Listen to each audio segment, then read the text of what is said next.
नमस्कार दोस्तों, आज हम आपको एक ऐसी हत्या की कहानी सुनाने जा रहे हैं जिसने भारत की पूरी मीडिया और जनता को चौंका दिया था। ये केस है शीना वोरा मर्डर केस का, जो न केवल उसकी हत्या के कारण चर्चा में रहा, बल्कि इसमें शामिल परिवार के जटिल रिश्तों, धोखाधड़ी और गहरे रहस्यों ने भी इस केस को और पेचीदा बना दिया था। इस कहानी में मुख्य किरदार है इंद्राणी मुखर्जी, पीटर मुखर्जी और उनकी बेटी शीना वोरा। तो आइए दोस्तों, इस कहानी की शुरुआत से लेकर अब तक के हर मोड़ को विस्तार से समझते हैं, जहां हर कदम पर एक नए रहस्य और चौंकाने वाले खुलासे होते हैं। इस वीडियो को अंत तक जरूर देखिए, क्योंकि यह कहानी जितनी जटिल है उतनी ही रहस्यमय भी। सबसे पहले बात करते हैं इस कहानी के मुख्य किरदारों की।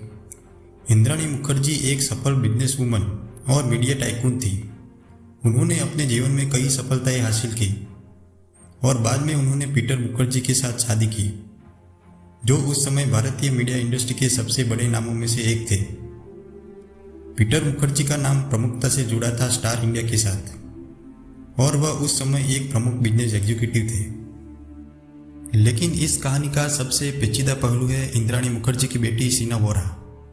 साल 2012 में अचानक शीना गायब हो गई और कोई नहीं जानता था कि उसका क्या हुआ। उस वक्त इंद्राणी ने सभी को बताया कि शीना पढ़ाई के लिए अमेरिका चली गई। शीना वोरा के गायब होने के 3 साल बाद 2015 में यह रहस्यमय मामला तब सुर्खियों में आया जब इंद्राणी मुखर्जी के ड्राइवर स्वयंवर राय को अवैध हथियार रखने के आरोप में गिरफ्तार कर लिया गया। पूछताछ के दौरान ड्राइवर ने एक ऐसा खुलासा किया जिसने पूरे देश को हिलाकर रख दिया। ड्राइवर ने पुलिस को बताया कि शीना वोरा की हत्या हो चुकी है और उसकी हत्या में इंद्राणी मुखर्जी का हाथ है। इस चौंकाने वाले खुलासे के बाद पुलिस ने अपनी जांच शुरू की और शीना वोरा मर्डर केस की परतें खुलने लगी। पुलिस ने जांच के बाद दावा किया कि शीना वोरा की हत्या अप्रैल 2012 में की गई थी और उसे मुंबई के पास के रायगढ़ जिले के एक जंगल में दफना दिया गया था। अब बात करते हैं इस परिवार के जटिल रिश्तों की, जो इस केस को और भी पेचीदा बनाते हैं। इंद्राणी मुखर्जी ने पहले कई बार शादी की थी।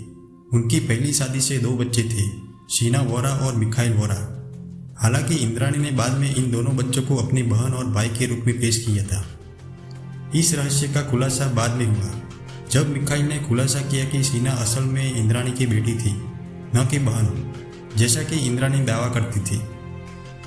शीना की हत्या के पीछे सबसे बड़ा कारण माना गया कि वह राहुल मुखर्जी के साथ रिश्ते में थी, जो पीटर मुखर्जी का बेटा था, यानी शीना के सौतेले भाई।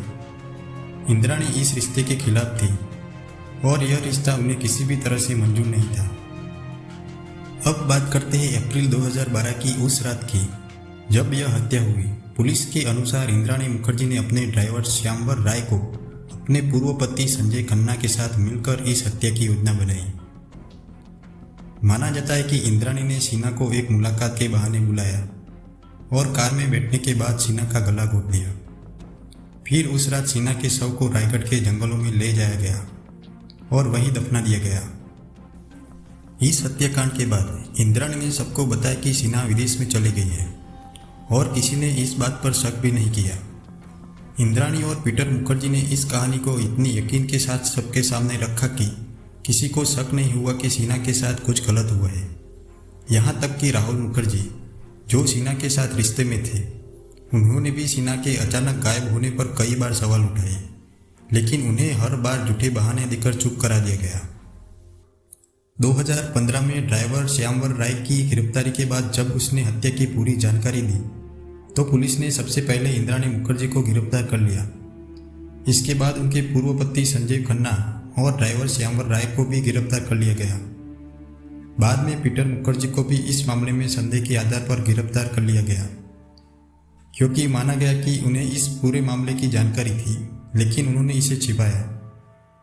पुलिस ने रायगढ़ जंगल से एक कंकाल बरामद किया, जिसे डीएनए टेस्ट के बाद शीना वोरा का शव घोषित किया गया। इस खुलासे के बाद पूरा देश सदमे में था। एक मां ने अपनी बेटी की हत्या कैसे कर दी, ये सवाल हर किसी के मन में था। अब सबसे बड़ा सवाल था, आखिर इंद्राणी ने अपनी बेटी की हत्या क्यों की? इस केस में संभावित कारण सामने आए।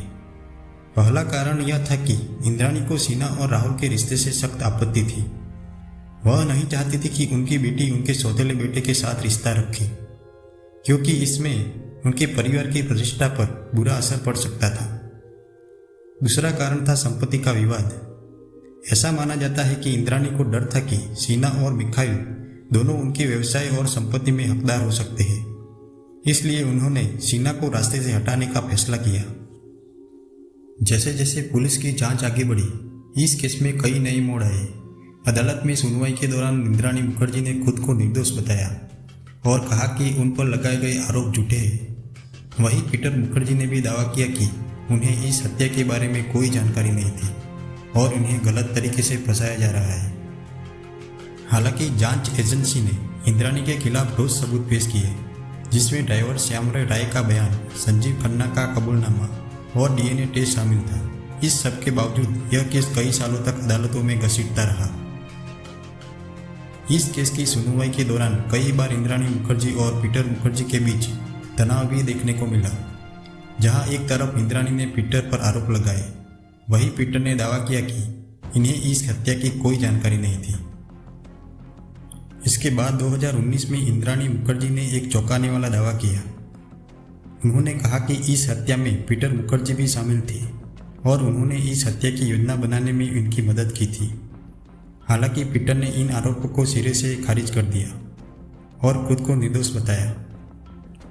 दोस्तों, सीना वोरा मर्डर केस भारतीय न्यायिक इतिहास का एक ऐसा केस है जिसने कई सवाल खड़े किए हैं। इस केस ने न केवल परिवार के भीतर के जटिल रिश्तों को उजागर किया, बल्कि समाज में हमारे रिश्तों और परिवार के महत्व को भी सवालों के घेरे में डाल दिया। आज भी ये केस पूरी तरह से खत्म नहीं हुआ है। इंद्राणी मुखर्जी जेल में है और उन पर लगे आरोपों की सुनवाई चल रही है। पीटर मुखर्जी को 2020 में सबूतों के अभाव में जमानत पर रिहा कर दिया गया, लेकिन उनके ऊपर लगे आरोपों का सच सामने आना बाकी है। तो दोस्तों, यह थी सीना वोरा मर्डर केस की पूरी कहानी। एक ऐसा केस जिसमें रिश्तों का जाल, लालच और धोखाधड़ी ने मिलकर एक मासूम जिंदगी को खत्म कर दिया। इस केस ने हमें यह सिखाया कि कभी कभी सबसे करीबी रिश्ते भी खतरनाक हो सकते हैं। आपको इस केस के बारे में क्या लगता है? क्या इंद्राणी मुखर्जी अकेली दोषी है या इस केस में और भी लोग शामिल हो सकते हैं? अपनी राय हमें कमेंट में ज़रूर बताएं। अगर आपको यह वीडियो अच्छा लगा हो तो शेयर और सब्सक्राइब करना ना भूलें। धन्यवाद।